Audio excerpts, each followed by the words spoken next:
ஓம் சாந்தி. B.K. Surajbhai அவர்களின் தாரணை வகுப்பு டிசம்பர் 31, 2024. புதிய வருடத்தின் வரவை நாம் எதிர்நோக்கி இருக்கின்றோம். காலம் கடந்து சென்று கொண்டே இருக்கின்றது. வருடங்கள் கடந்து சென்று கொண்டிருக்கின்றன. சிலரது வாழ்க்கை முன்னேற்றத்தை நோக்கியும் மற்றும் சிலரது வாழ்க்கை மாறான திசையிலும் சென்று கொண்டிருக்கிறது. நாம் அனைவரும் பகவானுடைய குழந்தைகளாகிவிட்டோம். பிரம்மாவின் குழந்தைகளாகிவிட்டோம். நமது வாழ்க்கையில் நாளுக்கு நாள் முன்னேற்றம் இருக்கிறது, உற்சாகம் இருக்கின்றது. பழைய வருடத்திற்கு நாம் விடை கொடுத்து கொண்டிருக்கின்றோம். விடை கொடுத்து விடுவோம். என்னவெல்லாம் நடைபெற்றனவோ அனைத்தும் சரிதான். கடந்த வருடமானது சிலருக்கு மிக நன்றாக இருந்திருக்கும், சிலருக்கோ முட்கள் நிறைந்ததாகவும் இருந்திருக்கக்கூடும். சிலருக்கு ஏற்ற இறக்கங்களோடு இருந்திருக்கிறது. சிலருக்கு உறவுகளுக்கிடையே நல்லிணக்கம் ஏற்பட்டிருக்கும். சிலருக்கோ உறவுகளுக்கிடையே கடுமைத்தன்மை நிலவியிருக்கும். அனைத்தையும் மறந்து விடுவோம். புதிய வருடம், முதல் நாள், புதிய உற்சாகம், ஏதாவது புதியதாக செய்ய வேண்டும் என்ற ஆர்வம். இதுவே ஞானி ஆத்மாக்களின் முதன்மையான லட்சணமாகும். நாம் கடந்த காலத்தில் வாழ்ந்து கொண்டிருக்கக்கூடாது. அநேகர் அவ்வாறு இருக்கின்றார்கள். யார் உங்களிடம் தவறாக நடந்து கொண்டார்களோ இருந்திருக்கலாம். பலரது வாழ்க்கையிலும் அப்படி நடந்திருக்கலாம். தன்னை சார்ந்தவர்களே துன்புறுத்தி இருக்கிறார்கள், ஏமாற்றி இருக்கிறார்கள். இப்போது அவற்றை சிந்தனை செய்வதால் துக்கம்தான் அதிகரிக்கும். அதனால் அந்த அனைவருக்கும் மன்னிப்பை தானமாக கொடுத்து விடுங்கள்.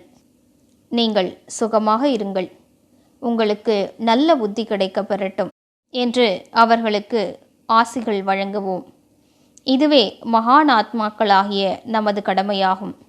ஏனென்றால் நாம் பகைமை உணர்வை வைப்போமானால், பழிவாங்கும் உணர்வில் இருப்போமானால் நமது மனம் நிலைகுலைந்து போய்விடும், குழப்பத்தில் இருக்கும். உறவுகள் மேலும் சீர்கிட்டு போகும். மன்னித்து விடுங்கள். ஸ்தூலமாக நீங்கள் அவர்களை விட்டு விலகி இருந்தாலும் மனதால் அவர்களை மன்னித்து விடுங்கள். பிரபுவின் குடிநிழலுக்கு நீங்கள் வந்துவிட்டதே மிகப்பெரிய விஷயமாகும். ஜனவரி முதல் நாள் அதிகாலை வேளையில் அழகான எண்ணங்களின் விதையினை உங்களது மனத்திரையில் தூவி விடுங்கள். இந்த வாழ்க்கை என்பது ஒரு விளைநிலமாகும். எந்தளவிற்கு நீங்கள் அழகான எண்ணங்களின் விதைகளை தொடர்ச்சியாக 7 நாட்களுக்கு விதைப்பீர்களோ அவை அழகான மரங்களாக பலன் கொடுக்கும். அதாவது அவற்றின் பலன் மிக நன்றாக இருக்கும். என்ன விதைகளை விதைக்கலாம் என்று சிந்தித்து கொள்ளுங்கள்.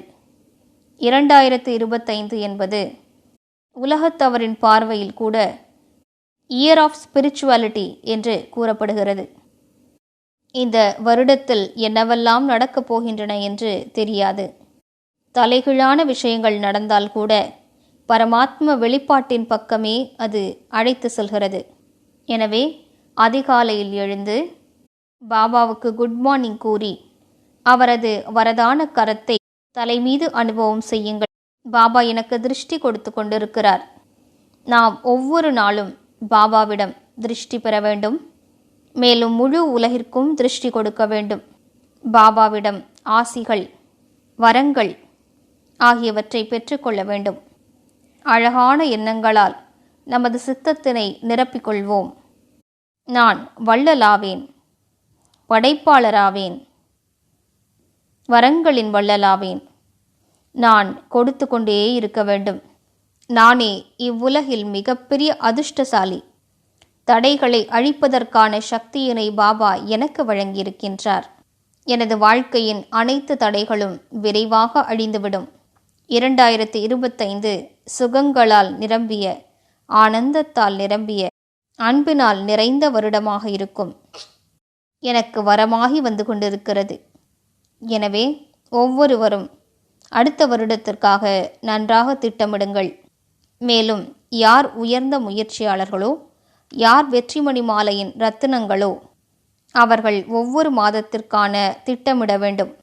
லட்சியத்தோடு திட்டமும் மிக முக்கியமானதாகும். பெரிய பெரிய திட்டங்கள் வேண்டாம். 3 பாயிண்ட்டுகளை எடுத்துக்கொள்ளுங்கள். அதிகபட்சம் 5 பாயிண்டுகளை எடுத்துக்கொள்ளுங்கள். அதை வைத்து முழுமையான விசையோடு முயற்சி செய்யுங்கள். 20 நகங்களின் விசையை கொடுத்து முயற்சி செய்யுங்கள். எனவே அதிகாலையில் எழுந்து தன்னை சார்ஜ் செய்து கொள்ளுங்கள். அடுத்த வருடத்திற்கான அழகான எண்ணங்களின் விரதத்தை எடுத்துக்கொள்ளுங்கள்.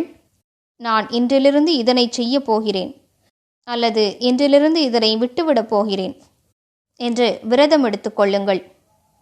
முக்கியமானதொரு பலவீனத்தை முற்றிலும் விட்டுவிடுவதற்கான உறுதியான எண்ணம் மேற்கொள்ளுங்கள். பாபாவின் உதவி அப்படிப்பட்ட ஆத்மாக்களுக்கு நன்றாக கிடைக்கிறது, மேலும் கிடைத்து கொண்டே இருக்கும். இந்த வருடம் நம் அனைவருக்கும் மிகப்பெரிய பலன்களை கொடுக்கக்கூடியதாக அமையப் போகிறது. ஓம் சாந்தி.